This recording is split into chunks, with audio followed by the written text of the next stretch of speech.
मेरे बच्चों, नौजवानों, मेरा मशवरा है, जो बचपन में मोबाइल में लगे हो ना, ये मोबाइल फेंक के कलम हाथ में ले लो, ताकि 25 साल के बाद की जिंदगी तुम्हें बोझ न लगे।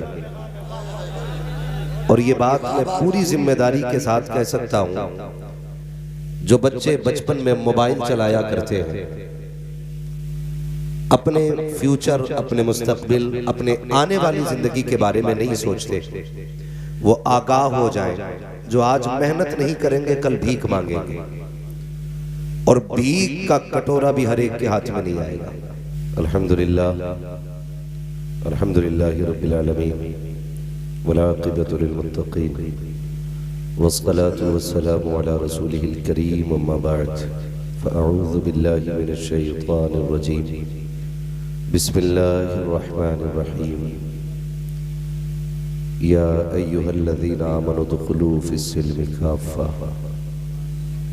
आमन्तु बिल्लाहि सदक़ल्लाहु मौलानाल अज़ीम, व सदक़ रसूलुहुन नबियुल उम्मियुल मुतीउल मुबीनुल मुईनुल करीम, व नहनु अला ज़ालिका लमिनश शाहिदीन व शाकिरीन, वल्हम्दुलिल्लाहि रब्बिल आलमीन। या खुदा बहरे जनाबे मुस्तफ़ा इमदाद कुन, या रसूल अल्लाह अज़ बहरे खुदा इमदाद कुन, या शहीद करबला, या दाफ़िए करबो बला, गुलरुखा शहज़ादे गुलकुंक़बा इमदाद कुन, गौसे आज़म बने बेसरो सामा मददे, क़िबले ती मददे, काबे ईमा मददे, बगिरदाबे बला उफ्ताद कश्ती, मदद कुन मदद कुन मदद कुन, या मुईनुद्दीन चिश्ती, क़ादिरी यमुना रे, या गौसे आज़म भी ज़नम, दमज़ शेख अहमद रज़ा खां क़ुत्ब आलम भी ज़नम, बलग़ल उला बिकमालिही, कशफ़त दुजा बिजमालिही, हसनत जमीअ ख़िस्क़ालिही, सल्लू अलैहि व आलिही। करूँ तेरे नाम पे जाँ फ़िदा, न बस एक जाँ दो जहाँ फ़िदा, दो जहाँ से भी नहीं जी भरा, करूँ क्या करोड़ों जहाँ नहीं। जिसको अपने नबी से जितनी मोहब्बत का दावा हो, कोशिश करें उतनी ही आवाज़ के साथ रसूल और आले रसूल की बारगाह में दुरूद सलाम की डालियाँ निछावर कर लें। पढ़ें बावाज़े बुलंद, अल्लाहुम्मा सल्ली अला सय्यदिना व शफ़ीइना व नबीना व मौलाना मुहम्मदिन मअदिनिल जूदि वल करम व आलिही व अस्हाबिही व बारिक व सल्लिम सलातन व सलामन अलैका या रसूलल्लाह सल्लल्लाहु तआला अलैहि वसल्लम। मिंबर रसूल पर उलमाए अहले सुन्नत का नूरानी काफिला जलवागर है। आज की अज़ीमुश्शान महफिल आलिम नबील फाजिल जलील हज़रत अल्लामा मौलाना नातिक रज़ा साहिब क़िबला दामज़िल्लहुल आली के निकाह के मौके पर इस महफिल को मुनाक़िद किया गया है। सारे लोग मिलके इनके लिए दुआ करें, अल्लाह इनकी इस मंजिल को आसानी से पार लगाए। और आज अक्सर दोस्त अहबाब इनके मिंबर पे बैठे हुए हैं, और उम्मीद है कि महफिल में भी ज़्यादातर दोस्त अहबाब ही आए होंगे। अल्लाह ताला सबकी हाज़िरी को अपनी बारगाह में कबूल फरमाए। और ये बड़ी मसर्रत की घड़ी है, खुशी का मौका है, और होना भी चाहिए, क्योंकि हजारों साल नरगिस अपनी बेनूरी पे रोती है। बड़ी मुश्किल से होता है चमन में दीदावर पैदा। 25 साल 25 साल नरगिस अपनी बेनूरी पे रोती है। मसला कोई नहीं, बहरहाल ये मुबारक घड़ी आ गई है।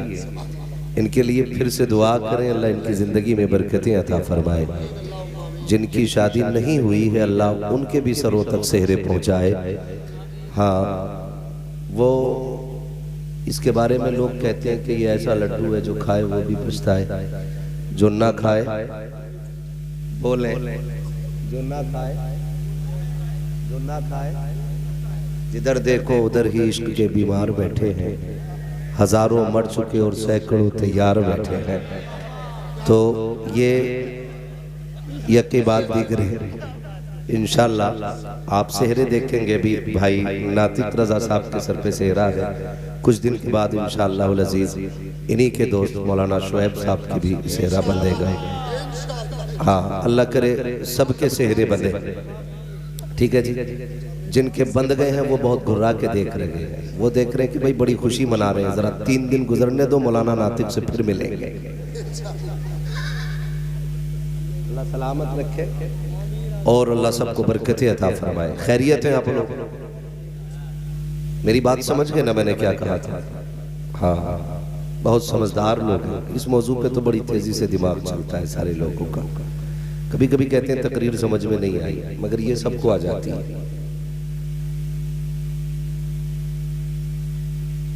ये निकाह का एक दिन है, फिर पूरी जिंदगी इसकी बहार है। हमारे ही मुआशरे में और समाज में ऐसे भी लोग हैं जो ये कहते हैं कि भाई जब से शादी हुई है मुसीबत में आ गया, जबकि ये नजरिया हमारे मजहब के खिलाफ है। ऐसे फिर कौन लोग हैं जो ये कहते हैं जब से शादी हुई है मुसीबत में आ गया? ऐसे वो लोग हैं जिनकी जिंदगी ठलुएपन में गुजर गई, अपने लिए कभी जिंदगी में 2 रोटी ना कमा सके, हमेशा इधर उधर दूसरों के टुकड़ों पे पलते रहे। फ्री की रोटियां तोड़ने वाले कल जब सर से आके पगड़ी बंद जाती है फिर कहते हैं मुसीबत में आ गए। अब तो भिखारी भी देखे ना अलग अलग लेवल के, 4 व्हीलर से उतरते हैं अब। अच्छा, QR कोड चल रहा है। मसला है गूगल पे कराने के लिए भी तालीम की जरूरत है, वरना लोग अपने QR कोड पे करके कह देंगे पढ़ गए, भीख भी नहीं ले पाओगे सही से। इसलिए तालीम पे गौर करो। ये माँ बाप जो सख्ती करते हैं ना हम पे, पढ़ ले, मोबाइल रख दे रख दे रख दे, ये दुश्मन नहीं है, ये दोस्त है हमारे। ये चाहते हैं मेरा बेटा आज मुझसे दबके रहे, कल किसी से दबके ना रहे। और जो बचपन में बाप के ऊपर हो जाता है वो पूरी जिंदगी दूसरों से नीचे दबके रहा करता है। इसलिए अगर आप चाहते हो कि शादी के बाद आपको ये कहना ना पड़े मुसीबत हो गई, तो पढ़िए और आगे बढ़िए। और वो माँ बाप जो सिर्फ ये नजरिया रखते हैं कि सिर्फ कुत्ता बिल्ली में पैसा है, मैं चैलेंज करता हूं, किसी IAS IPS की इतनी सैलरी नहीं है जितनी इस लाइन के बाद उलमा की इनकम।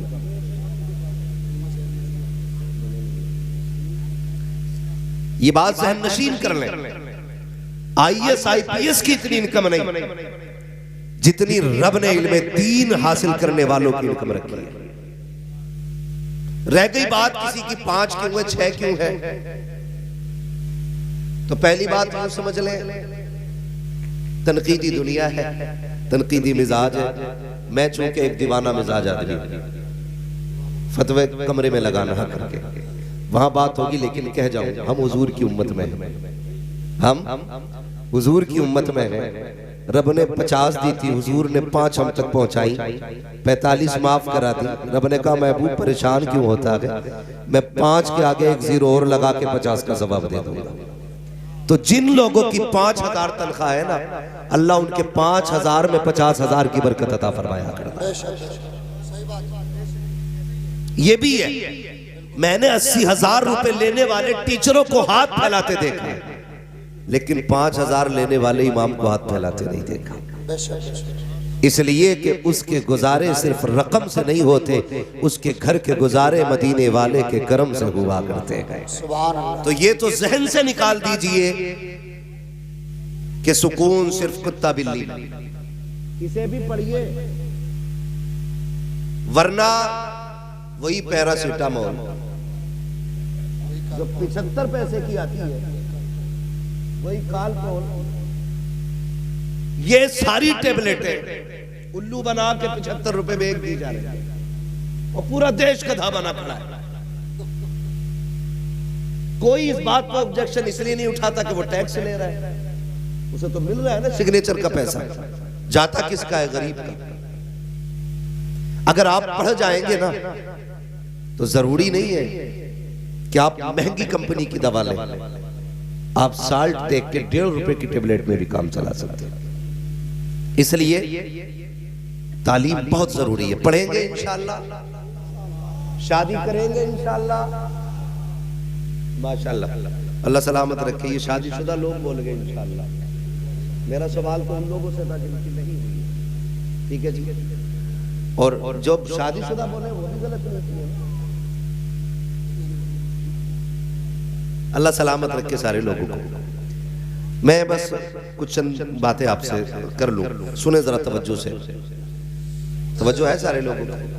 जरा कह दें या रसूल अल्लाह। बहुत आसान होता है सेहरे की तैयारियां करना, बहुत आसान होता है दुल्हा बनना, और उससे भी कहीं आसान होता है कबूल कबूल कबूल कहना। ये सबसे आसान है, लेकिन सबसे मुश्किल होता है निकाह के बाद की जिंदगी में अपनों के एतमाद पर बाकी रहना। आप गौर कीजिएगा, अल्लाह ना करे ऐसा हो किसी के साथ। फर्ज कर लें नातिक भाई कल दूल्हा बने, परसों दुल्हन आ जाए, मदरसे की 17 साल की तालीम एक पल्ले में रखी जाए, बीवी की एक रात की तालीम एक पल्ले में। गौर करें मेरी बात को, मैं कुछ कहना चाहता हूं। अगले दिन नातिक भाई उठे सो करके और उठ करके सीधा दुकान पे जाए, बीवी के लिए स्पेशल नाश्ता लेकर के आए। बाकी लोग इनका मुंह देखते रहे, जबकि बीवी से ज्यादा खुशी तुम्हारे सेहरे की तुम्हारी मां को थी। तुम्हारे नए जोड़े पर तुम्हारा बाप कुर्बान जा रहा था। जितनी देर तुम चारपाई पे बैठे रहे, बहनें नजरें उतारती रही। बताओ इनसे ज्यादा प्यार करने वाला कौन था? लेकिन वो एक रात की गुट्टी क्या थी जिसने सुबह होते होते तोते की तरह नजरें फेर दी। मैं सिर्फ एक बात आपसे कहना चाहता हूं, खुदारा कोशिश ये करना, वो लोग जो तेरे सेहरे से पहले बेहद खुश थे, जिसने तेरे पैदा होने से पहले तेरी पैदाइश की दुआएं मांगी थी, जिसने पैदा होने के बाद तुझे औलाद की तरह पाला था, जिसने जवानी की दहलीज पे कदम रखते रखते तेरी सेहरे की दुआएं मांगी थी, इधर 25 साल का लंबा इंतजार है, जो ये कहता रहा मालिक मेरे बेटे को इतनी जवानी दे, मैं इसके सर पे सेहरा देख सकूं। वो माँ जो रातों को उठ के कहती रही मालिक ऐसी दुल्हन देना जिसके कदमों से घर में बहारें आ जाए। वो बहन जो अपने भाई को देख के कहती थी कि नहीं भाई दुल्हन तेरी होगी, मर्जी मेरी होगी। ये हक था उनका, ये चाहत थी उनकी, हो गई है ना, ये चाहत थी उनकी, ये ख्वाहिश थी उनकी। लेकिन हुआ क्या यार, जब तू घर से चला था माँ की आंख में खुशी के आंसू थे, बहन आंचल उठा के दुआ कर रही थी मालिक खैर से वापस लाना। जब तू पलट के आया 8 दिन क्या गुजरे, तेरी जिंदगी की पूरी किताब बदल के रख गई, पूरी किताब बदल गई।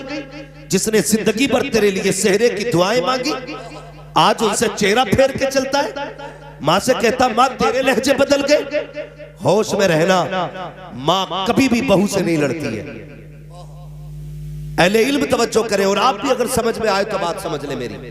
मैं जो कहने लगा हूं, कभी भी मां की लड़ाई किसी बहू से नहीं होती। कोई कहते तो अलग बात है कि बहू से मां लड़ी है, लेकिन होती नहीं है। मां की लड़ाई हमेशा एक मां से होती है। वो आपकी बीवी से इसलिए गुस्सा होती है, वो ये चाहती है जितना मैं अपने बेटे का ख्याल रखती थी तू मेरे बेटे का उतना ख्याल क्यों नहीं रखती। इसलिए मां नाराज होती है बहू से, इसलिए नहीं कि तू उसकी शरीक हयात है, इसलिए नहीं कि तू उसके घर में आ गई और पगली तुझे लाने की दुआएं यही मां करती रही।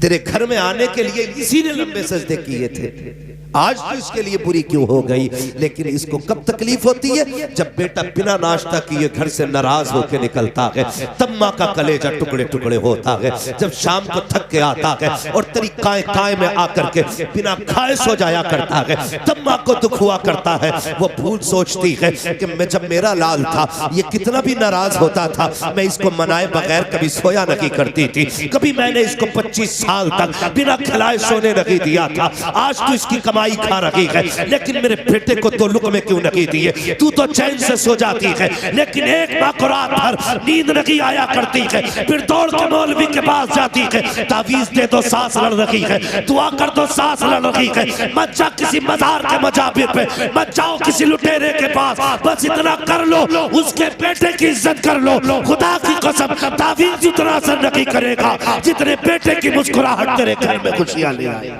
सुभान अल्लाह। लेकिन हम वो बेवकूफ कौम है जो असलियत की तरफ जाते ही नहीं, जड़ की तरफ हम नहीं जाते। अल्लाह आपकी शादी जल्दी कराए।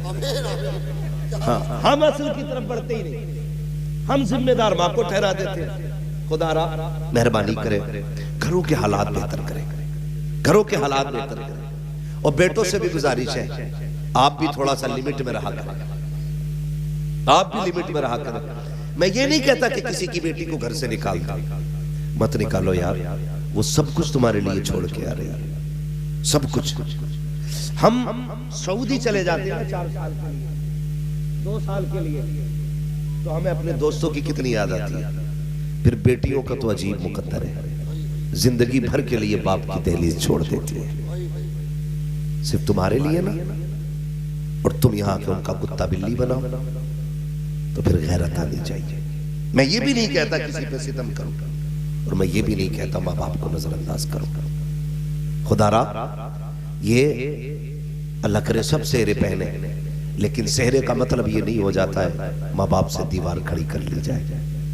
सेहरे का मतलब ये नहीं हो जाता है कि अपनों को छोड़ दिया जाए। सेहरे का मतलब ये नहीं होता है कि बस अपना अपना कर लिया जाए। खुदा की कसम कभी सोचो तो सही। मैं अक्सर ये बात कहता हूँ, तकलीफ होती है, आज कचहरियों में जाके देखो, अपनों के तमंचे अपनों के कानों पर है, अपनों की गोली अपनों के सीनों पर है। कोई तुम्हें गैर मारने गोली नहीं आता। जितने झगड़े होते हैं सब में खानदानी लोग होते हैं, अपनी बिरादरी के अपनी खानदानी लोग। झगड़ा किस चीज का? जमीन का, जायदाद का। जरा बताना दिल पे हाथ रख के, जिनके भाई बहन हैं वो मेरी बात गौर से सुन के ही बताइए। आज जो जमीन का झगड़ा कर रहा है सगा भाई है, बोले सगा भाई है ना। जो मैंड के लिए लड़ रहा है वो भी सगा भाई है, जिसने कल रस्सी डाल के नापी थी वो भी सगा ही है, जो फावड़े से खोद के मैंड काट रहा है वो भी सगा ही है। मुझे एक बात बताइए, हम जब छोटे थे, मौलाना नातिक साहब आपके भी भाई बहन होंगे, अक्सर लोग इस रिश्ते से जुड़े होंगे, मौलाना राहत अजीजी साहब अल्लाह सलामत रखे, ये सारे लोग किसी न किसी रिश्ते से जुड़े हैं। एक बात गौर से सुनिएगा, हम छोटे थे ना, और 2 भाई थे, अलग अलग स्कूल थे। एक बच्चे की, एक भाई की छुट्टी 12:30 बजे होती थी, एक की 1 बजे होती थी। जो 12:30 बजे आता था, माँ कहती थी जल्दी कर खाना खा ले। वो कहता था माँ 20 मिनट रह गए, भाई आने वाला है, जब वो आएगा तब खाना खाना है। गौर करना मेरी बात, जब वो आएगा तब खाना खाना है। माँ कहती थी पगले उसे देर लगेगी। कहा नहीं माँ, आने देना, 20 मिनट की तो बात है, वो आएगा तब खाएंगे। वो आया तब खाया तुमने। और कभी माँ अपने बिस्तर से निकाल के सेब देती थी, ले खा ले जल्दी से।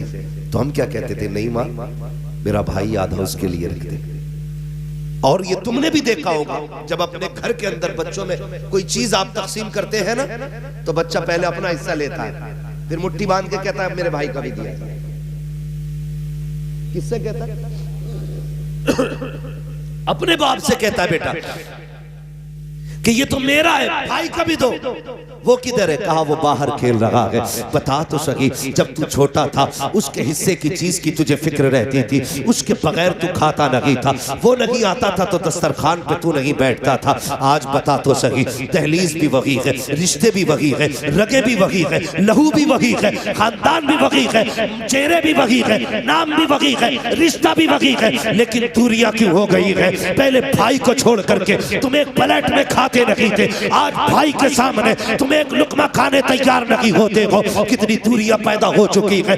बेटे से कहते हो देख के आ, तेरा बाप कौन सी मस्जिद में गया है जुमा पढ़ने? वो कहता किस लिए? कागज जिसमें तेरा चचा जाएगा उसमें मुझे नहीं जाना है। वो गैरत आनी चाहिए। कल इसके बगैर तू खाता नहीं था, इसके बगैर तू खेलता नहीं था, आज इस मस्जिद में ये जाता है उसमें तू नहीं जा रहा है। कभी गौर तो कर, ये दूरियां क्यों आ गई है? मैंने बहुत गौर किया, बहुत सोचा तो इस नतीजे पे पहुंचा। जब हम छोटे थे तो हम पैसे को नहीं जानते थे, दौलत को नहीं समझते थे, लेकिन रिश्तों को समझा करते थे। हम नहीं जानते थे 1 लाख क्या होता है, लेकिन ये जानते हैं भाई क्या होता है। जब हम छोटे थे हमें नहीं पता था ये 3 बीघे जमीन क्या होती है, लेकिन हम जानते थे बहन क्या चीज होती है। जब हम छोटे थे हमें ये नहीं पता था बैंक अकाउंट किधर से खुलता है, लेकिन जब हम छोटे थे ये जानते थे भाई स्कूल से कब आता है, उसके साथ क्या करना है। ये सारी प्लानिंग हमें आती थी।